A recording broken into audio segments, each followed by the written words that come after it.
Good evening or good morning, but today we're here to solve a new problem, and it's Pascal's triangle.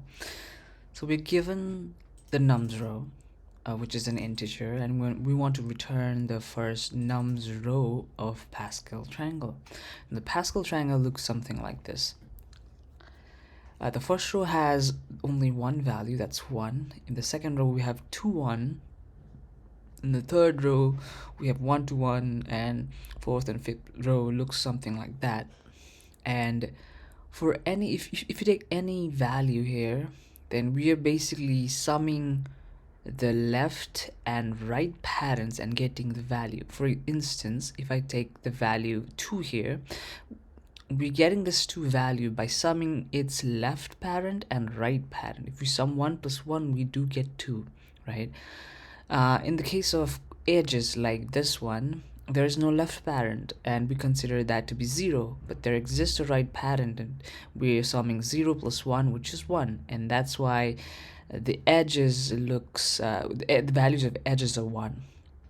Now, for instance, in this problem, we'll be given an integer something like 5, and we have to return 5 rows of this Pascal triangle. And you can see the output looks something like this. They're expecting a list, nested list basically.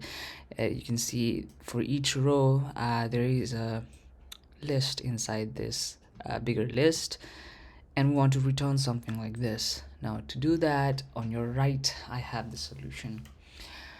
First of all, I've instantiated a list, and this list will have all those lists inside once we have finished the solution, and at the end we are returning this answer list, right?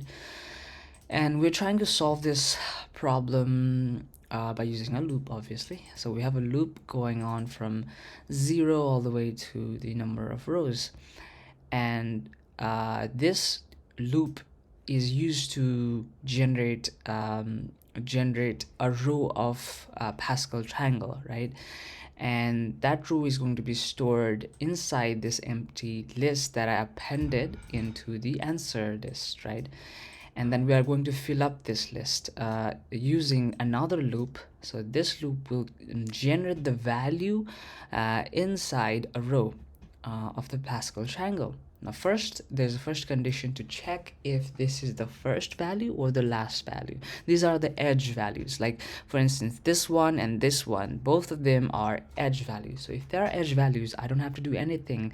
It's going to be 1. So I appended 1 inside this answer, actually inside the list, basically inside this list, right?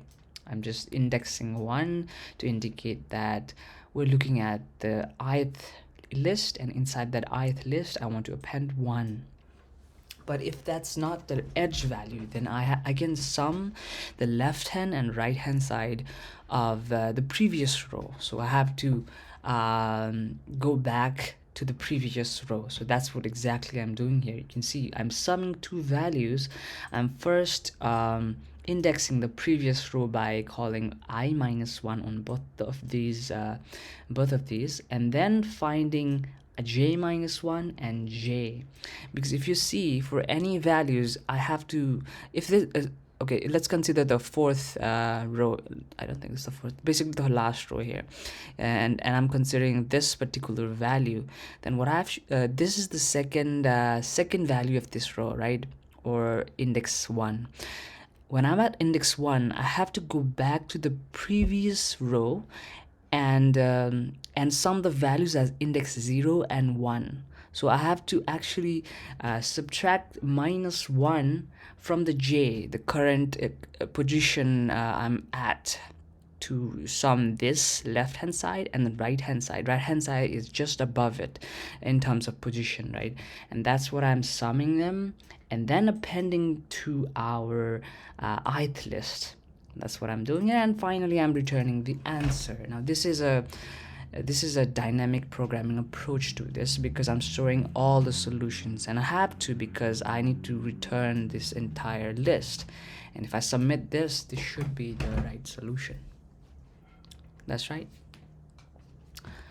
Yeah, that's the solution. So that's all for this solution, but I'll be coming back with the same problem, very similar problem. That's a Pascal triangle 2, in which we have to optimize the space. So look forward to that.